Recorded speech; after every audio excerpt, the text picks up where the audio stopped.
ಅದಕ್ಕೆ ಬಂದರೆ ಅವರ್ಸನ್ನು ನೋಡೋದಾದರೆ 3.5 ಅವರ್ಸ್ ಅಷ್ಟೇ ಸರ್. ನಾನು ಜಾಸ್ತಿ ಸ್ಟ್ರೆಸ್ ತೊಗೊಂಡು ಯಾವತ್ತೂ ಓದಿಲ್ಲ, ಪ್ರೆಷರ್ ಹಾಕೊಂಡು ಯಾವತ್ತೂ ಓದಿಲ್ಲ. ಒಂದು 3 ಗಂಟೆನೇ ಓದಿದ್ರು ಕೂಡ ಸೆಲ್ಫ್ ಡಿಸಿಪ್ಲಿನ್ಡ್ ಆಗಿ ಸೆಲ್ಫ್ ಸ್ಟಡಿ ಮಾಡ್ತಿದ್ದೆ ಸರ್. ಮತ್ತು ನಮ್ಮ ಟೀಚರ್ಸ್, ನಾನು ಹಾಸ್ಟೆಲಲ್ಲಿ ಇರೋದ್ರಿಂದ ಟೀಚರ್ಸು ತುಂಬಾ ಸಪೋರ್ಟಿವ್ ಆಗಿದ್ದರು. ಯಾವುದೇ ಕಾನ್ಸೆಪ್ಟ್ ಅರ್ಥ ಆಗಲಿಲ್ಲ ಅಂದರೂ ಕೂಡ ಯಾವುದೇ ಒಂದು ಸಮಯದಲ್ಲಿ ಹೋದರೂ ಕೂಡ ಅರ್ಥ ಮಾಡಿಸ್ಕೊಳ್ಳುವಷ್ಟು ಪೇಷನ್ಸು ಕೂಡ ಅವ್ರಿಗಿತ್ತು.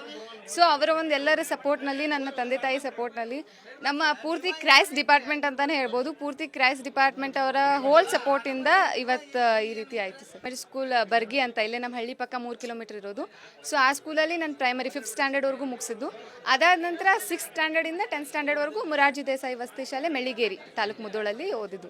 ಮುಂದಿನ ಫ್ಯೂಚರ್ ಬಗ್ಗೆ ಹೇಳೋದಾದ್ರೆ ಏನು ಮಾಡಬೇಕು ಅಂತ ನಿರೀಕ್ಷೆ ಆಸೆ ಇದೆ ಸರ್? ಫ್ಯೂಚರಲ್ಲಿ ಜಾಬ್ ಆಯಿತು, ನನ್ನ ಕರಿಯರ್ ಆಯಿತು, ಅದನ್ನು ನೋಡೋದಾದರೆ ನಾನು IAS ಆಫೀಸರ್ ಆಗಬೇಕು ಅಂತ ಇದೆ ಸರ್.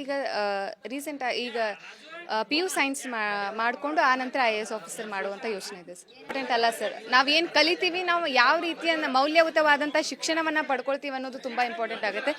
625 ಯಾರು ಬೇಕಿದ್ರೂ ಮಾಡ್ಬೋದು, ಹೇಗೆ ಬೇಕಿದ್ರೂ ಮಾಡ್ಬೋದು, ಆದರೆ ಅಂಕ ಇಂಪಾರ್ಟೆಂಟ್ ಇಲ್ಲ ಅಂತ ಅಲ್ಲ, ಅದ್ರ ಜೊತೆಗೆ ಮೌಲ್ಯಯುತವಾದ ಶಿಕ್ಷಣ ಕೂಡ ಇಂಪಾರ್ಟೆಂಟು. ಅಂಕ ಬರಲಿಲ್ಲ ಅನ್ನೋದಕ್ಕೆ ಯಾವುದೇ ರೀತಿಯಾದ ಡಿಪ್ರೆಷನ್ಗೆ ಹೋಗುವಂಥ ಅವಶ್ಯಕತೆ ಇಲ್ಲ. ಯಾಕಂದರೆ ಜೀವನದಲ್ಲಿ ಇದು ಮೊದಲನೇ ಸ್ಟೆಪ್ ಮಾತ್ರ. ಜೀವನ ನಮಗಿನ್ನೂ ತುಂಬ ಹೇಳ್ಕೊಡುತ್ತೆ. ಜೀವನದಲ್ಲಿ ನಾವಿನ್ನೂ ತುಂಬ ಸಾಧಿಸೋದು ಬಾಕಿ ಇದೆ. ಇದು ಬಿಗಿನಿಂಗ್ ಅಷ್ಟೇ. ಬಿಗಿನಿಂಗಲ್ಲಿ ಸ್ವಲ್ಪ ತೊಂದರೆ ಆಗೋದು ಸಹಜನೇ, ಇಲ್ಲ ಅಂತ ಅಲ್ಲ. ಸೊ ಚೆನ್ನಾಗಿ ಪರ್ಸೆಂಟೇಜ್ ಮಾಡಿದವ್ರಿಗೆ ಕಂಟಿನ್ಯೂ ಮಾಡಿ ಅಂತ ಹೇಳ್ತೀನಿ. ಯಾರು ಸ್ವಲ್ಪ ಕಡಿಮೆ ಆಗಿದೆ ಅವರು ಇನ್ನು ಸ್ವಲ್ಪ ಫೋಕಸ್ ಮಾಡಿ ಚೆನ್ನಾಗಿ ಮಾಡಿ ಅಂತ.